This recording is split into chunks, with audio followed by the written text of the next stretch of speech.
ahora que viene la presentación del paquete económico que se presenta el próximo jueves, muchos temas a discutir con respecto también a los temas fiscales, etcétera, y uno de estos aspectos que tienen mucho que ver con discusiones muy actuales en México es el tema de la obesidad, los IEPS, todos los impuestos que se aplican a ciertos alimentos con intensidad calórica, pero en general la discusión para hablar de este tema y otros, me acompaña aquí en el estudio, le agradezco mucho a Jonás Murillo González, él es el director general de la Canainpa. ¿Cómo estás? Bienvenido. Muy bien, muchísimas gracias por invitarme, es un placer. Primero cuéntanos qué es la Cámara, quién la compone y de qué se trata. La Cámara es el organismo que agrupa o que representa a toda la panadería mexicana, desde la mayor empresa de panificación a la más pequeñita que podemos encontrar en una colonia, la panadería familiar, la panadería tradicional. En México hay unos 55.000 negocios de panadería distribuidos por toda la República, y la Cámara lo que hace es representar y defender los intereses del sector como tal, no de cada una de las empresas, sino del global del sector. Y es interesante, ¿no? Porque finalmente Bimbo, pues que es la más grandota, se pensaría que es, digamos, la que tiene más presencia, pero está pulverizado, es un mercado muy, digamos, de pequeñas panaderías, uno lo puede ver en la Ciudad de México y obviamente en el resto del país. Obviamente hay muchas más panaderías pequeñitas que de las grandes, y de hecho el peso en el mercado de la panadería industrializada, que no es solamente Bimbo, hay muchas más panaderías o mucho más negocio altamente industrializado a través del congelado, a través de grandes fábricas que distribuyen pan, ocupa alrededor de un 17% de todo el mercado de la panificación nacional.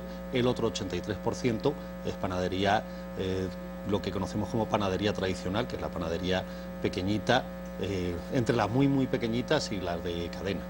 Ahora, ¿qué pasa con las discusiones y cuál es la posición de la Cámara con respecto a este asunto de la obesidad? Porque desde 2013 México se ha convertido en un laboratorio mundial en términos de aplicar impuestos para inhibir comportamientos y generar mejores resultados en temas de obesidad, pero nadie está seguro y depende a quién escuche uno, pues no parece que esto está teniendo una incidencia, o al menos no productos muy específicos. Evidentemente pues es interesante escuchar qué piensan al respecto y cuáles son los datos que tienen ustedes en la Cámara. En el tema concreto del pan, que es lo que a mí me ocupa, y los demás, cada cual establece que cuide de su corral.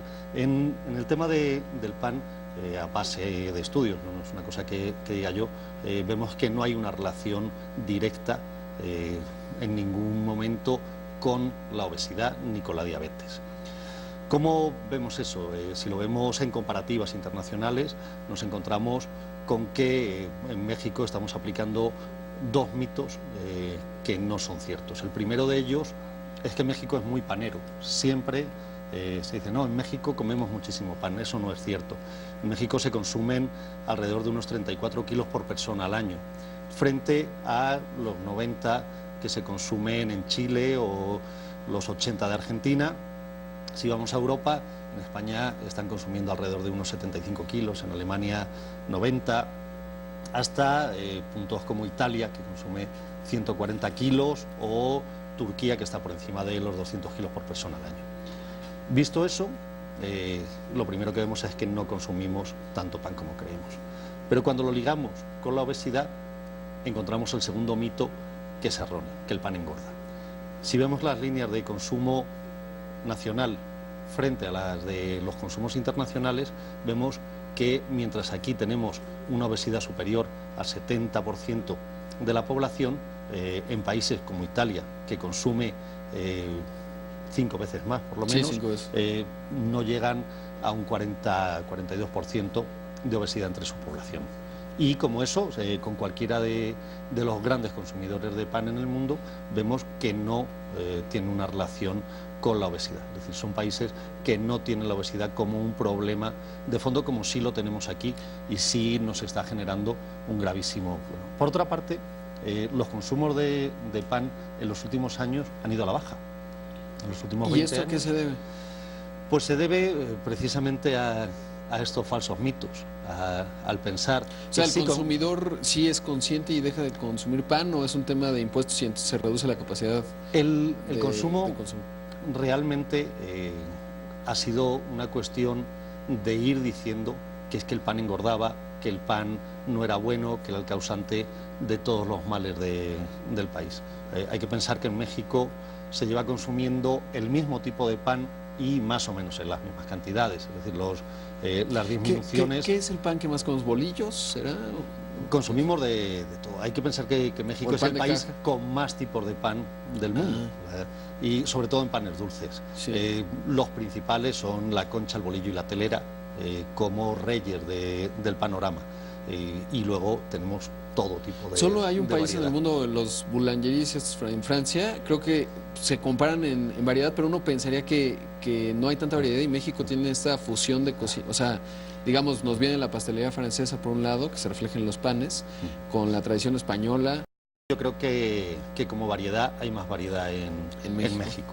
En México cada estado tiene varias panes típicos. Nosotros hace unos años hicimos un estudio que se llamaba La geografía del pan, y no te lo acabas. O sea, no puedes en una exposición meter todos los tipos de pan que hay. Y al final lo que sí es importante es que es un pan absolutamente mexicano. Es decir, es la unión de, como casi todo en el país, de dos grandes culturas, de las culturas prehispánicas o mesoamericanas con las culturas europeas, y lo que hace México es crear su propia cultura, que está por encima de las otras, porque lo que hace es seguir agarrando en muchas ocasiones lo mejor de cada una. Pues eso hacen con el pan, y se genera una cultura de pan muy especial. Pero esa cultura de pan se mantiene junto con la cultura del maíz. Claro. Entonces, el consumo de maíz en el país es dentro de los cereales que consumimos, de alrededor de un 65%, frente al 35% que nos está aportando los consumos de productos derivados del trigo. Qué interesante, porque pues ejemplos muy claros de este mestizaje del pan y productos propios, el pan de muertos, la rosca de reyes, en fin, sí que hay ejemplos evidentemente muy visibles. Pero lo que más me impresiona de lo que nos cuentas, Jonás, es, o sea, consumimos un tercio del pan que consumen los argentinos, ¿no? Sí, y más o menos, más promedio o menos. Per cápita. Y eso no... Ellos no tienen problemas de obesidad, sobrepeso, de diabetes. Sí es muy importante ver esas líneas. Y sobre todo eso, lo que te decía, llevamos 250 años consumiendo más o menos las mismas cantidades y el mismo tipo de panes, y los problemas de obesidad tienen 30 años. La humanidad lleva 5.000 años comiendo pan. Claro. Y si realmente fuese ni la mitad de lo malo que dicen, hubiésemos desaparecido hace tiempo, o hubiésemos dejado de comer pan, una de las dos cosas. Una de las dos. Ahora, ya platicamos, digamos, pues de los datos impresionantes.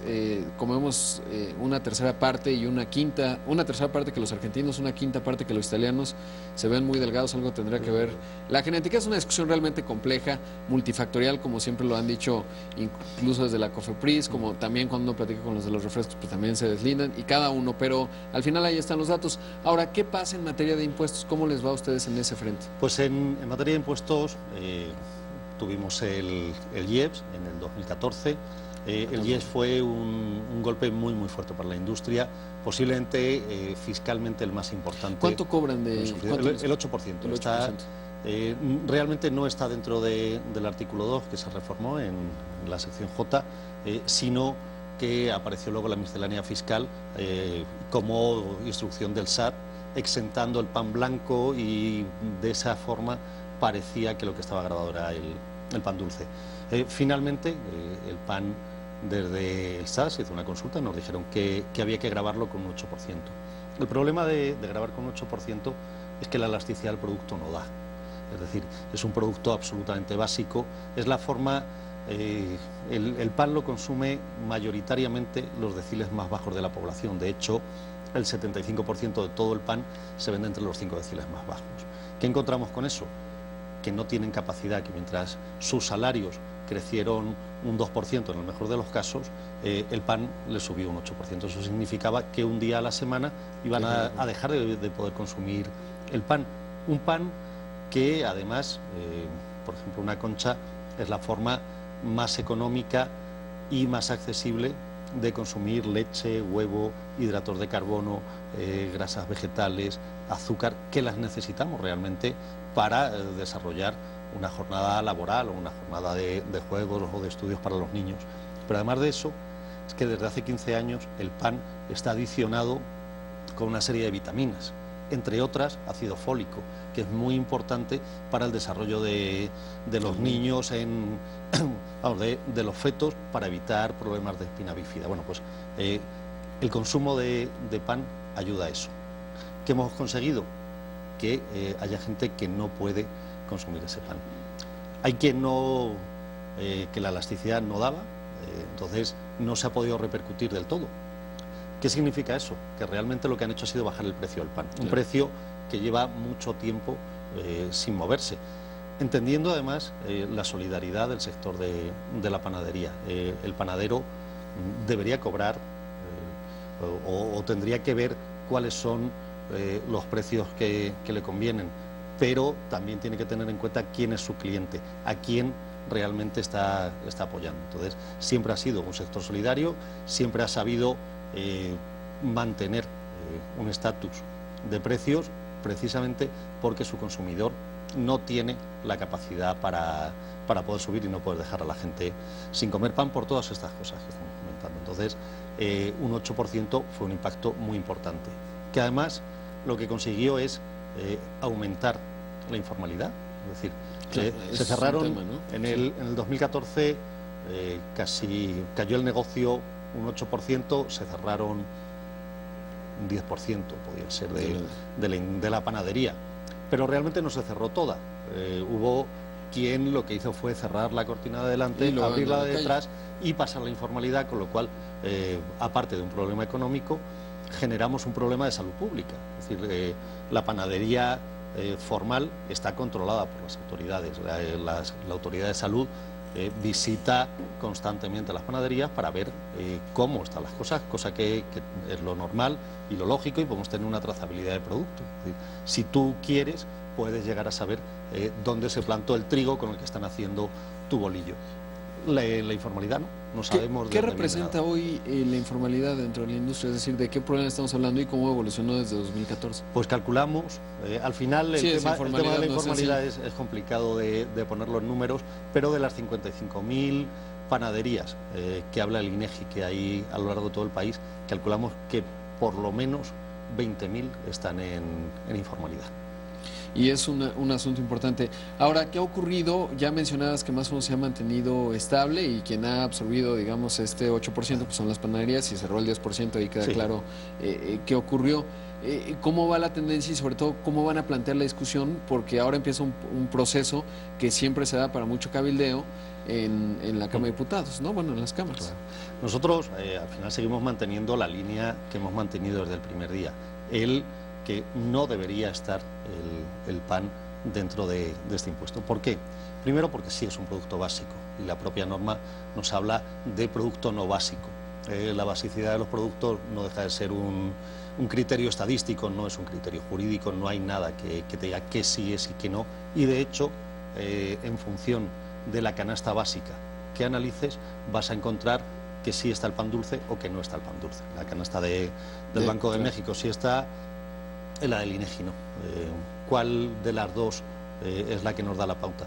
Pero además de eso, es que la propia exposición de motivos nos habla de combatir el gran problema nacional que tenemos con la obesidad, el sobrepeso y la diabetes, y que debe ser el consumidor de los productos que generan el problema quien aporte, por una parte desincentive el consumo y aporte para el combate al propio problema, cuando encontramos que el pan no es el generador del problema.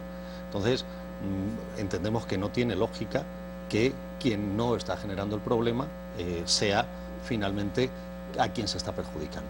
Es decir, y luego este reto de que se transparente, ¿no? Porque hasta ahora, teóricamente, esos IEPS en muchos casos y en muchas industrias iba destinado al combate a la obesidad, pero nunca se transparentó que esos recursos se fueran directos y uno los pudiera ver, digamos, cuando se pone a ver el presupuesto, ¿no? Y será un tema. Por desgracia, no creemos que no se está aplicando a lo que realmente debería ser. De hecho, si vemos los presupuestos del año 2014, en el presupuesto de ingresos de la Federación inicialmente se hablaba de unos 12.000 millones de pesos, y en el de egresos, en ese mismo concepto, hablábamos solo de 6.000. Además, es un impuesto que realmente no está funcionando. Es un impuesto que debería tender a cero la recaudación. Es decir, si realmente hiciese el efecto que quiere, que es desincentivar el consumo, la recaudación debería tender a cero, y está tendiendo a infinito. O sea, se está, es exponencial como está creciendo la recaudación por el IEPS. Entonces, vemos que no se está cumpliendo la exposición de motivos de la propia ley. Jonás, pues seguiremos este tema muy de cerca, muy importante para muchos mexicanos. Ya el dato también importante, los 5 deciles más bajos son los que más consumen pan, y es para tomar nota. Muchas gracias por estar aquí. A ti, muchísimas gracias, un placer. Te invitamos a seguir cuestionando la información con los siguientes videos.